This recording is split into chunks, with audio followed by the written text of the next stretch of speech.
On en vient à notre grand format de ce journal. Monter, démonter et remonter des moteurs, vérifier la continuité électrique pour pouvoir caler une pompe ou intervenir sur des équipements automatisés, des installations. C'est ce à quoi s'attellent les apprenants en mécanique, auto et électromécanique à quelques semaines des examens de fin de cycle. Cela se passe au centre de formation professionnelle de référence des Ignaré. Roger Cam et Aimé Solange Guigma sont allés voir précisément ce qui s'y passe, compte rendu. Nous sommes dans l'atelier de mécanique automobile, cycle, motocycle et agricole du centre de formation professionnelle de référence de Zignari. Ici, on monte et démonte des moteurs. Par ce geste, ces apprenants s'entraînent entre autres à assurer l'entretien des tracteurs, la maintenance préventive des véhicules et des motos et à bien diagnostiquer et à réparer la géométrie des trains et les systèmes électriques. Biyoun Yeni Baté et Suleiman Hassan s'exercent à un mois des examens au calage de la pompe rotative à diesel. Pour caler la pompe rotative, il y a 10 étapes. Voilà. Après avoir déposé la pompe, on suit maintenant les procédures de 10 étapes.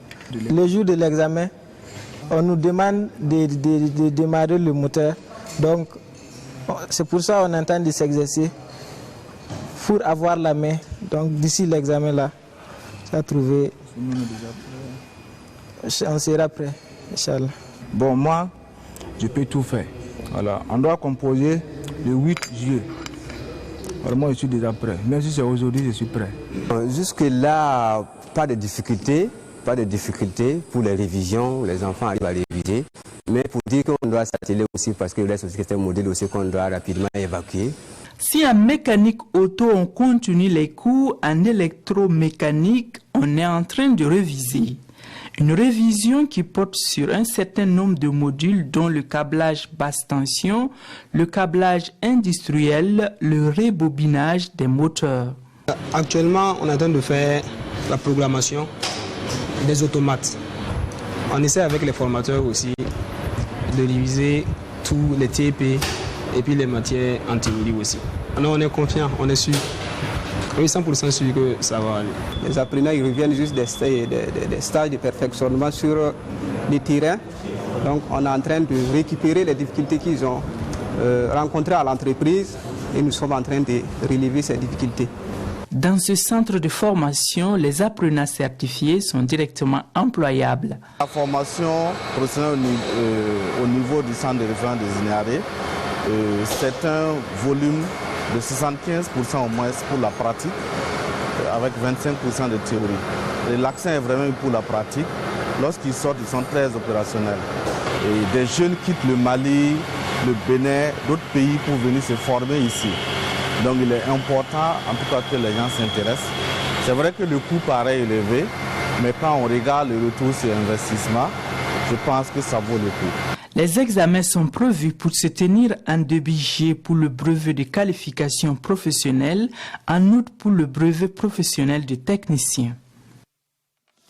À un mois donc des examens de fin de cycle au centre professionnel de référence de Zignaré, les apprenants pour le brevet de qualification professionnelle et le brevet professionnel de technicien boulangerie-pâtisserie revisent les différentes recettes de pâtisserie, dont les différents biscuits, les pains ou autres friandises. Des détails avec Roger Cam et Aimé Solange Guigma.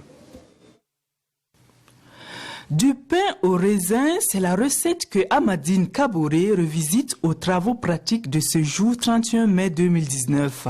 Cela se passe dans l'atelier de boulangerie-pâtisserie du centre de formation professionnelle de référence de Zignaré. Elle revoit les différentes étapes de la préparation de ce pain, de la pâte feuilletée à la cuisson en passant par la crème pâtissière.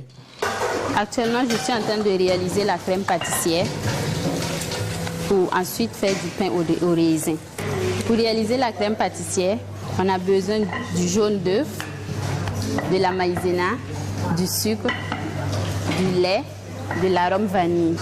On blanchit d'abord le sucre et le jaune d'œuf. Ensuite, on ajoute la maïzena et l'arôme vanille. Au menu également des travaux pratiques, les tulipes, un modèle de biscuit qui n'a plus de secret pour Inoussa Saint-Poré. Il décline ici quelques étapes de la confection de ce biscuit. Pour réaliser les tulipes, il faut d'abord faire les pesées. Après les pesées, maintenant, on va passer à la réalisation de la pâte. Une fois après avoir remué le tout, on essaie de beurrer nos plaques et puis déposer.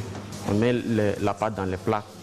Et puis on essaie d'étaler parce qu'on va utiliser les moules, ces moules-là, les moules à Savarin pour pouvoir, après la cuisson, on dépose dedans avant de pouvoir faire des différents modèles.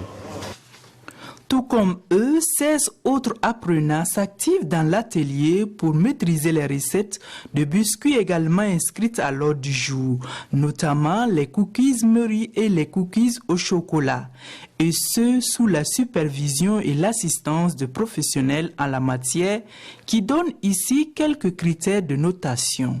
Nous avons d'abord la réalisation de la détente. On va voir comment est-ce que la personne réalise la détente. Ensuite, comment il incorpore la margarine de feuilletage. Et ensuite, comment il fait le feuilletage, c'est-à-dire les tourages. Voilà, donc après les tourages, maintenant, la personne doit réaliser la crème pâtissière. Et on voit là-bas aussi comment la personne réalise la crème pâtissière. Et ensuite, la troisième, on va voir comment il assemble ces différents produits. En quête du brevet de qualification professionnelle en boulangerie-pâtisserie pour certains et le brevet professionnel de technicien pour d'autres, ces apprenants appréhendent les examens de fin de cycle avec confiance. Des examens qui se dérouleront respectivement en début juillet et août de l'année en cours. La formation est une formation de taille. Donc, il n'y a même pas peur à propos de l'examen. Une confiance qui n'est pas fortuite. La formation dure une année avec 75% en travaux pratiques et 25% en cours théoriques. Ils ont séjourné 2 mois en entreprise pour renforcer leurs capacités par rapport même au milieu de l'entreprise. Actuellement, ils sont en train de finir en tout cas les programmes. Et nous pensons et nous espérons qu'ils seront fin prêts pour les examens qui sont pour bientôt. Le centre de formation professionnelle de référence de Zignaré, c'est également des formations continues à la carte et un plateau technique de choix au profit des travailleurs, des entreprises, administrations publiques et autres organismes dans diverses filières qui sont entre autres en électricité, bâtiment et énergie solaire, en électronique industrielle et en froid et climatisation.